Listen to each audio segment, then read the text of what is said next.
Voilà, on a parlé relations économiques, recrutement, formation, on a parlé dialogue social. Et si on parlait un peu des territoires? Deux invités directement concernés. Vous n'êtes pas ici par hasard. On va commencer par vous, Valérie Lassalle, bonjour. Bonjour. Chef d'entreprise. Oui. Routier, PRM. Oui, une entreprise dans l'Allier, à Varennes-sur-Allier. C'est tout près de Vichy. Voilà, juste à D'accord. côté de Vichy. Chiffre d'affaires? 11 millions d'euros de chiffre d'affaires. Combien de salariés? 70. Donc, au fin fond de l'Auvergne, enfin dans l'Auvergne. Pardon, dans l'Auvergne. Dans l'Auvergne. Et en face de vous, Jean-Marie Sermier, député du Jura, oui, deuxième circonscription depuis 2002. Vous êtes un fin connaisseur du secteur DRM, parce que vous vous y intéressez pas mal, vous êtes impliqué depuis pas mal de temps dans la formation par exemple, et au moment où tout le monde parlait de la loi climat, vous avez été un fier défenseur des routiers, des conducteurs. Oui, parce que je pense que le transport, c'est important pour notre société. Et la meilleure façon qu'on ait d'aller d'un point A à un point B sans avoir plusieurs transports différents, c'est quand même avec le camion. Quand il n'y a pas le TGV, effectivement. C'est vrai. Ni d'aéroport. On n'a pas forcément des gares TGV dans tous les villages. Il n'y a pas des aéroports dans tous les villages. Il n'y a pas de péniche non plus. Quand on vous dit le transport routier est inclusif, c'est un peu intellectuel, vous dites quoi? Oui, c'est intellectuel, et c'est pas ce qu'on entend sur le terrain quand moi je me balade auprès de mes transporteurs routiers du département du Jura.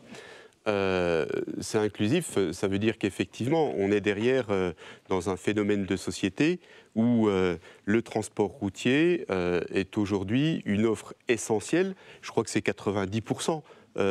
Des biens de consommation qui 86% des objets qui sont livrés aujourd'hui sont faits par la route. Voilà, et j'avais toujours mon sentiment qu'il fallait en ajouter un petit peu plus. C'est pour ça que je vous disais 90%.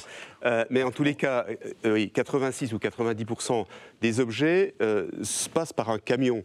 Donc il y a un moment, il faut se dire, le camion est sans doute quelque chose qui permet d'être plus efficace que tous les autres transports, puisque tout le monde l'utilise, y compris celui qui est contre, puisqu'il vit au quotidien avec des outils, avec des objets qu'un camion l'a transporté. Donc il est inclusif en matière de transport. Donc il faut faire avec. Donc il faut faire avec et il faut se poser les bonnes questions. Et la bonne question, ça n'est certainement pas de savoir s'il faut supprimer le transport routier dans ce pays. Dites-moi, et ça, entre nous, il y a encore des députés à l'Assemblée nationale qui pensent qu'il faut qu'on se passe du camion?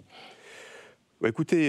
Donnez pas de nom, mais oui. Je ne sais pas. J'en connais sans doute quelques-uns qui ont ce fantasme-là, ou du moins qui essayent de le faire partager. Vraiment. Je ne sais pas s'ils l'ont eux-mêmes, mais je crois que tous les députés raisonnables, qu'ils soient d'un côté ou de l'autre de l'hémicycle, auront bien compris qu'on est obligé de travailler avec ce qui existe, oui. Ce qui a fait aussi notre force. Il n'y a aucune civilisation qui ne se soit bâtie en dehors des voies de communication et en dehors de la communication.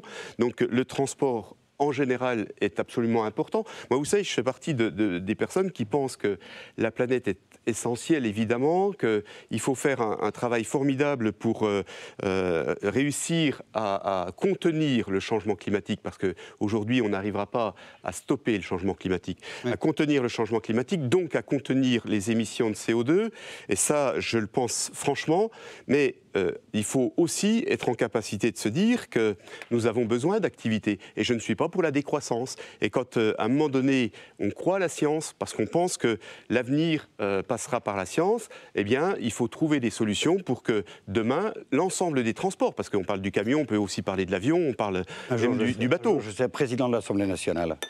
Votre temps de parole est écoulé. Je voudrais vraiment donner Ah, la parole. mais moi, j'ai pas vu le chronomètre s'écouler. Donner la parole à Valérie Lassalle. Transporteur de l'année? Oui. Oh, comment est-ce qu'on L'honneur. fait? Comment est-ce qu'on fait pour être transporteur de l'année? Vous n'avez pas amené votre trophée, c'est dommage. Oui. Comment on fait? Déjà, il faut faire un dossier, postuler, pour forcément faire partie des 4 derniers des lauréats. Et comment on fait? On présente son entreprise devant un jury d'anciens gagnants, d'anciens de gros transporteurs. Moi, je ne sais pas quel est mon secret, mais être naturel, je pense. Je vais vous donner un chiffre qui va étayer votre thèse sur la territoriale. On le voit, il est très beau, votre trophée. Oui. Il est sur la cheminée? Non, il est dans mon bureau. Dans le bureau, dans l'entreprise. 75... Félicitations en tous les cas. Merci. 75% des trajets faits par les camions en France, c'est moins de 150 km. 75%, c'est moins de 150 bornes. Ça veut dire on est vraiment dans le territoire. L'idée, elle est dans le territoire. C'est là aussi où on trouve le business. Je vais vous montrer cette photo. C'est un joli camion, un peu bizarre. Il y a marqué le nom de votre entreprise, Lassalle, et il y a marqué L'Oréal. C'est quoi? Racontez-moi. Alors en fait, au-delà d'être transporteur, un transporteur, tout le monde peut le faire, livraison d'un point A à un point B. On a été innovant sur cette partie, on a travaillé avec L'Oréal, on est parti d'une feuille blanche pour leur proposer une solution pour transporter l'eau thermale, pour alimenter leur chaîne, leur unité de production de vaporisateurs d'eau thermale. Où est l'eau? Où est la unité de production? Alors l'eau, elle est dans plusieurs... elle vient des sources, de Vichy ou de la Roche-Posay. Et pour l'usine, elle est à Vichy également. Et en fait, c'était fait avec des IBC. Grâce à ce procédé-là d'isotank, on a pu réduire les TMS, la pénibilité, et on garantit la qualité de l'eau. C'est-à-dire que vous avez cherché, vous avez innové et cherché, et en local. Et en local. Parce que La Roche-Posay, l'eau de Vichy et L'Oréal étaient dans votre zone de chalandise, dans le territoire. C'est vraiment un partenariat qu'on a fait en partant d'une feuille blanche avec un industriel qui est L'Oréal. Alors, pour donner envie, L'Oréal, grosse boîte multinationale, mais qui s'est beaucoup servi de vous d'ailleurs. Ils s'en sont servis pour faire de la pub en interne. Pour moi, c'est un honneur en fait, parce qu'avant, je ne travaillais pas avec eux. Donc, c'est vraiment, c'est vraiment un honneur de pouvoir travailler pour L'Oréal. Les transports Lassalle, maintenant, tout L'Oréal connaît.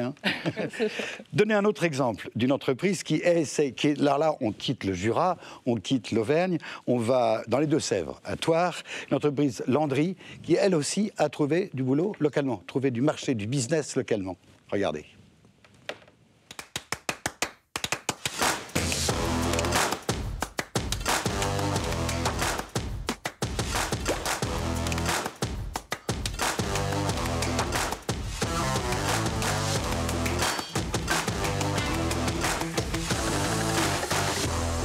Vincent Landry, co-gérant des transports Landry basé à Thouars dans les Deux-Sèvres. Nous sommes une entreprise centenaire. Nous avons commencé notre activité en 1922 en transportant du charbon, puis en vidant les trains pour les livrer en centre-ville. Et aujourd'hui, notre activité de transport est basée sur le transport industriel. Un tiers en transport complet, un tiers en demi-lot et un tiers en lot partiel. Une grosse activité chez nous aussi, la logistique, qui représente aujourd'hui 25% de notre activité. Transport Landry, c'est aujourd'hui 70 salariés, 38 ensembles routiers et 15 000 m² d'entreposage. On a l'habitude de dire que 80% de nos clients sont situés dans un rayon de 20 km autour de notre entreprise. Ce qui nous permet de nous différencier notamment d'autres transporteurs, c'est que nous sommes tous les jours à l'écoute de nos clients et nous essayons de les accompagner dans un service complémentaire pour qu'ils améliorent en fait leur gestion du transport. Ça peut passer par des changements de comportement chez nos clients, des améliorations de la palettisation ou de l'organisation des flux. Nous sommes tous les jours en contact avec la majorité de nos clients et nous savons exactement où ils ont des besoins de transport. Et maintenant, je vous invite à me suivre. Nous allons voir 2 clients, Socoplan et Inver France, qui sont situés à moins d'1 kilomètre. Bienvenue chez Inver France. Bonjour, Raphaël Bou, société Inver France. Je suis responsable de logistique du groupe Inver France à Thouars. On travaille avec Landry depuis 7 ans. L'avantage qu'on a, c'est qu'on peut régler les flux des camions avec eux directement, vu qu'ils sont à côté. Quand on a moins d'activité, ça nous permet de réduire nos camions en interne Et tout aussi, quand on a un surplus d'activité, ça nous permet d'avoir des camions en plus grâce à la réactivité du groupe Landry. Bonjour, je suis Eric Moisson, directeur administratif et RH de la société Socoplan.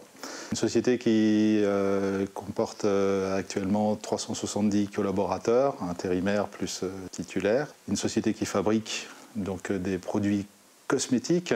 C'est une entreprise qui a grandi et qui, à cette étape de développement, s'est tournée vers un partenaire avec lequel nous travaillons depuis de nombreuses années, qui s'appelle Transport Landry, et qui a assuré jusqu'à présent donc, les navettes entre une plateforme de stockage qui détient nos produits finis et nos produits matières premières, et notre site de production situé donc à Saint-Jean-de-Thouars.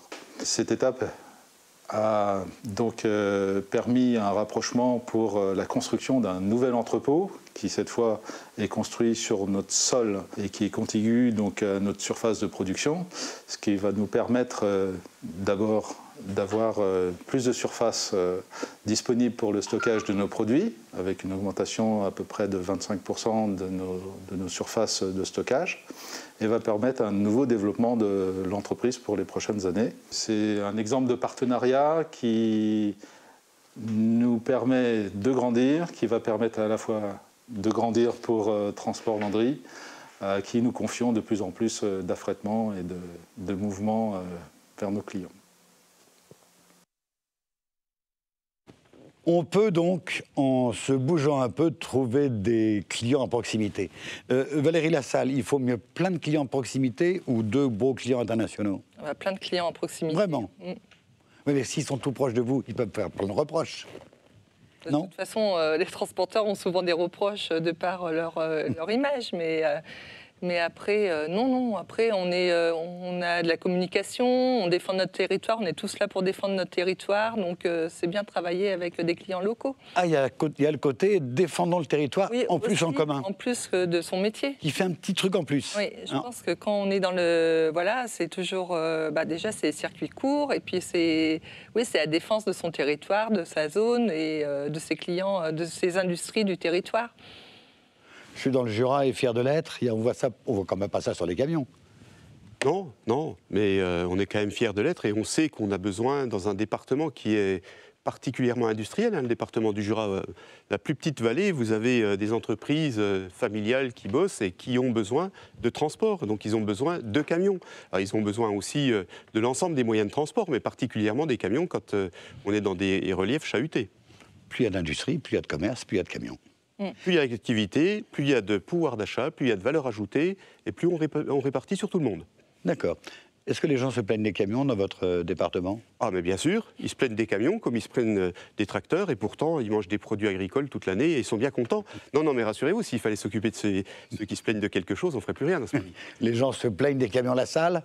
Oui, forcément, comme des autres. Comme les autres. Ah, mais c'est vrai que quand on est quelques kilomètres derrière un camion, on ne peut pas s'empêcher, quand on est automobiliste, de dire « nom d'un chien ». Ben oui. Si celui-là était en train, on ne l'aurait pas devant nous. Même si à l'autocollant... Et on les aime bien quand même. Même si à l'autocollant, si on vous l'a livré, c'est que si vous l'avez, c'est qu'un camion vous l'a livré. Le train, vous à l'Assemblée nationale, je vous rappelle que vous êtes député du Jura depuis 2002, et la loi climat, tout ça, vous travaillez bien là-dessus. Jean-Marie Sermier, le train, vous êtes pour? Bien sûr qu'on est pour. J'ai même donc poussé largement pour qu'on puisse essayer d'augmenter le fret. On a essayé sur d'autres thèmes, par exemple les trains de nuit. Et le gouvernement nous a entendus d'ailleurs sur le train de nuit, puisqu'il est en train de revenir, mais ça c'est plutôt en direction des voyageurs. Mais sur le fret, force est de constater que non seulement on n'améliore rien, mais qu'en plus la part de marché dans le fret diminue régulièrement. Oui. Et cela, quels que soient les gouvernements, depuis un certain nombre de décennies. Quand on est pour le fret, rail, on est contre le camion? Pas du tout. Pas du tout, parce que le fret et le camion sont forcément compatibles. Et puis, quand on utilise le camion, on utilise quelquefois le train. Et quand on utilise le train, on utilise toujours le camion. Valérie Lassalle, j'ai une autre photo à vous montrer. Un Richtstacker, avec très beau camion derrière. C'est chez vous, ça? Oui. C'est notre investissement qu'on a fait grâce au plan de relance, d'ailleurs. Richteker, donc pour développer notre plateforme multimodale. On a 7 km de voies ferrées, 1 km de quai, et nous, on croit énormément dans le train. Vous croyez dans le train? Oui. Ouais. La première bonne nouvelle, vous avez réussi à travailler avec la SNCF. Oui. J'en fais exprès un peu trop. Hein, Oui, non, mais... C'est dingue. Ah, mais c'est possible, hein, tout est possible. Hein. Alors, donnez-nous les trucs. Alors en fait, il suffit, des fois c'est du travail de longue haleine, mais une fois qu'on a les bons interlocuteurs, les bonnes personnes, en fait, on arrive à sortir des dossiers, à travailler en étroite collaboration. Vous vous dites, le boulot, c'est de trouver le bon interlocuteur. Oui, c'est souvent ce qui est le plus long. Oui. Au départ, c'est ce qui était le plus long, et maintenant, on est vraiment en collaboration. Eux nous recommandent, et c'est vraiment un partenariat entre nos deux sociétés. Et moi, je trouve ça très bien. Ouais. Et vous vous dites, vive le train, parce qu'il y aura plus il y aura de train, plus il y aura de camions. Au moins qu'ils feront du local et pas des grandes distances comme on peut pester sur la route. C'est vraiment dommage d'avoir vraiment des longues distances alors que des fois certains trafics pourraient être déplacés sur le ferroviaire. Vous devriez travailler à la com du fret SNCF. Ah bah voilà. Sérieusement, il y a beaucoup d'industriels pourraient plutôt prendre le train? Ah oui. Mais souvent, c'est les industriels qui ont peur de passer justement leurs marchandises, qui ont peur du train. Et pourtant, quand le train fonctionne, enfin, quand le train est mis en route, ça fonctionne bien toute l'année. C'est vraiment... nous, on ne vit pas de problème majeur. Et le train va jusqu'à la gare, il n'y a pas des gares dans tous les villages, le camion fait la même chose. Oui. On va vous donner le 06 de Jean-Baptiste Djebari. Il était là ce matin. Je pense que c'est une bonne idée que vous pourriez lui souffler. D'accord. On a beaucoup de monde qui nous regarde et beaucoup de gens qui nous appellent. Et Vanessa est en studio pour poser une question. Oui, Vanessa, que disent les internautes? Que disent les téléspectateurs? Alors, Jérôme, beaucoup de questions autour de l'écotaxe qui a été rendue possible par la loi climat. Et donc, bonne idée pour financer les infrastructures d'un territoire ou fausse bonne idée qui va plomber la compétitivité des entreprises françaises? Jean-Marie Sermier, c'est une question qui vous est destinée. Vous connaissez bien l'écotaxe. Alors, bonne idée ou mauvaise idée? Écoutez, moi j'ai voté défavorablement à l'écotaxe dans le projet de loi sur le climat parce que je pense que d'un point de vue régional, c'est extrêmement compliqué de pouvoir appliquer donc à une région. Concrètement, vous avez Île-de-France où c'est un lieu de passage, donc on ne peut pas appliquer sur un territoire une taxe alors que d'autres ne l'auront pas. Cela dit, il faut trouver des financements à terme pour les infrastructures. Mais vous savez, en matière d'infrastructures, il faut aussi être en capacité de mobiliser l'ensemble des financements de nos grandes collectivités qui assurent donc les moyens de pouvoir faire des transports. Et je crois que l'écotaxe, en tous les cas, ne doit pas répondre qu'au financement des infrastructures. Elle doit aussi poser la question de l'utilisation des routes départementales quand elles sont notamment parallèles avec les autoroutes. Parce que c'est vrai qu'aujourd'hui, et notamment, je ne parle pas du cabotage, mais je parle des transporteurs qui sont sur des longues distances et en transit, c'est pas normal de les voir sur des routes départementales alors que l'autoroute est tout à côté. Donc il y a une réflexion à avoir, mais je ne crois pas que la décision soit à prendre d'une manière unilatérale. Il se trouve que, vous voyez, les transporteurs routiers sont très bien organisés, ils ont une fédération, la Fédération nationale des transporteurs routiers, et c'est avec eux que le gouvernement doit travailler. Vous étiez contre l'écotaxe. Impossible de faire régionalement. Impossible. Impossible de faire des péages. On revient aux péages du Moyen-Âge à ce moment-là. Ou de ceux de l'ex-ministre de l'Environnement. Oui, c'est encore pire. Valérie Lassalle, vous eussiez été députée, vous auriez voté contre? Ah oui. Parce que ça fait une inégalité des territoires. En plus, ça peut couper l'économie, le développement de l'économie pour certains territoires. Oui, moi, je serais contre. J'ai cru savoir que vous étiez également élu au niveau de la région. Oui. Région Rhône-Alpes. Auvergne-Rhône-Alpes. Auvergne-Rhône-Alpes. On met d'abord l'Auvergne. Hein. Oui. Vichy avant Lyon. On parle de tourisme dans ces instances. On parle de... Oui, de tourisme aussi. Pardon. On parle de transport routier dans ces instances. Ah bah oui, oui. Oui. Et il y a des choses à faire régionalement? Ah bah oui, forcément. Nous, le sujet, il peut y avoir le sujet écotaxe, justement. Oui. Vous parlez des départementales qu'il faudrait interdire aux camions quand il y a une autoroute à côté. Vous parlez... En fait, les transporteurs dont parle monsieur le député, en fait, qui prennent les départementales, forcément, c'est pour ne pas payer l'autoroute. Nous, les transporteurs français, on paye déjà les autoroutes. Et eux, c'est pour ça qu'ils se retrouvent sur les petites routes. Et on ne va pas nous repayer encore une taxe par-dessus alors qu'on a déjà des marges très faibles. Enfin, c'est vraiment tuer notre métier. Hein. Oui, enfin, faut être clair. Je veux dire, si demain, il faut trouver des solutions, il faut trouver des solutions pour ceux qui ne payent pas. Et quand vous êtes sur la RN 83, entre Besançon et Lons-le-Saunier, entre le Doubs et le Jura, franchement, sur 10 camions, vous en avez 7 qui sont RO, PL ou LT. Et chacun dans les professionnels aura compris. Roumanie, Pologne, Lituanie. Et Roumanie. Et Roumanie. Et des fois, c'est le tracteur qui est différent de la remorque en termes d'immatriculation, souvent. Ah oui? Oui, oui. Alors, question qui n'était pas prévue du tout. Imaginez, je vous nomme plénipotentiaire, ministre des Transports et en même temps ministre des Territoires. Vous avez donc un budget illimité. Vous aussi, Valérie, vous êtes nommé ministre, vous avez tous les pouvoirs. On vient de gagner les élections à 99%, tout peut passer. La joie, la population est avec vous. Quelles mesures prenez-vous? Y compris des mesures si nécessaires impopulaires. Monsieur le ministre des Transports et des Territoires.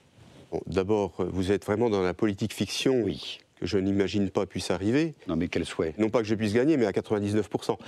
Donc, en tous les cas, une chose est certaine, c'est que si on a quelque chose à faire, si le gouvernement devait prendre ses responsabilités sérieusement donc sur les matières de transport, je crois qu'aujourd'hui, effectivement, les camions ont fait beaucoup d'efforts en matière de pollution, puisqu'avec les moteurs Euro 6, je crois que le parc français est vraiment au top, mais il faut peut-être aller vers une autre énergie, peut-être vers l'hydrogène.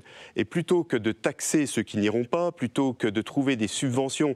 Le ministre annonce 100 millions d'euros, mais franchement, c'est ridicule par rapport à la nécessité de la flotte. Non, ce qu'il faut, c'est massifier la production. Il faut faire baisser le prix du camion hydrogène, le prix du camion avec des, pourquoi pas, électriques dans un rayon de 150, maxi 200 km. Trouver des solutions pour que nous puissions avoir des énergies propres, mais il faut que ça coûte pas plus cher que cela coûte aujourd'hui. Et la seule solution, c'est d'avoir un consortium européen qui soit capable de produire des camions. Je crois que le parc français, c'est 600 000 camions. 600 000 camions qui sont renouvelés en moyenne tous les 6 ans. On a besoin de 100 000 camions par an. S'il y en a seulement 20% qui doivent être hydrogène, ça fait 20 000 camions hydrogène. Aujourd'hui, on en fait 200. Madame la ministre, Valérie Lassalle, ministre des Transports et de l'Énergie, allons-y, et également des Territoires. Ben oui, de toute façon, je vais revenir aux mêmes choses. Après, arrêter de taxer aussi les transporteurs qui ont des faibles marges. Trouver, oui, des solutions alternatives plus propres, mais après, que ça ne nous pompe pas notre compte de résultat, parce que là, on part dans tous les sens. Le gaz, mais on n'a pas assez de stations gaz.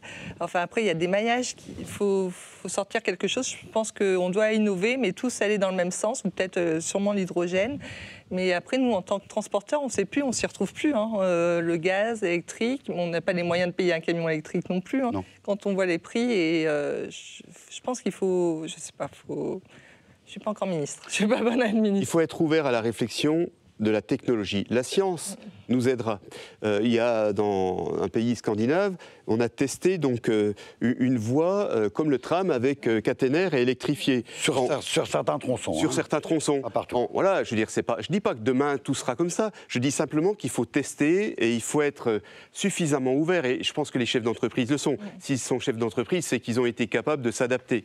Et donc, il faut les aider à s'adapter. Il faut aider à faire en sorte que nous soyons pilote et non pas suiveur en la matière. Pourquoi pas, pas dans les territoires et pourquoi pas dans le Jura. Et pourquoi pas dans les territoires, parce que les régions ont une responsabilité importante en matière économique et de transport. Oui. Merci, vous avez quelque chose à ajouter ? Merci à vous. Les vœux ? Non, c'est que le transport est important pour notre société et le camion a une part essentielle dans ce transport. Donc moi, je voudrais saluer tous ceux qui sont dans le transport routier parce que je sais que ce n'est pas facile tous les jours. Et les chefs d'entreprise, bien sûr, mais aussi leurs salariés. Et il faut faire aimer ce métier-là si on veut avoir des jeunes qui s'investissent. Et vous faites partie des métiers qui sont quand même des métiers sympas parce que un camion, ça reste toujours quelque chose de passionnant pour ceux qui aiment le camion. Et vous avez vu, hein, il y a beaucoup de mots qui ont été employés durant cette journée. Passion, fierté, passage, cohésion, solidarité. Ce pas des mots en l'air, c'est des mots vrais. En tout cas, dans le monde du transport, c'est des mots qui sont tout à fait vrais. On est passionné. Et heureusement. Merci, et vous avez de bons supporters. Voilà. Merci vous deux. Merci Valérie Lassalle, merci Jean-Marie Sermier, j'ai oublié votre prénom. On va conclure cette convention, ce congrès, cette émission de télévision, je ne sais plus où est-ce qu'on en est, avec, dans un instant, le président Jean-Christophe Pic. D'abord, une petite page de pub. Toujours nos partenaires, sans qui on ne serait pas là. Pub.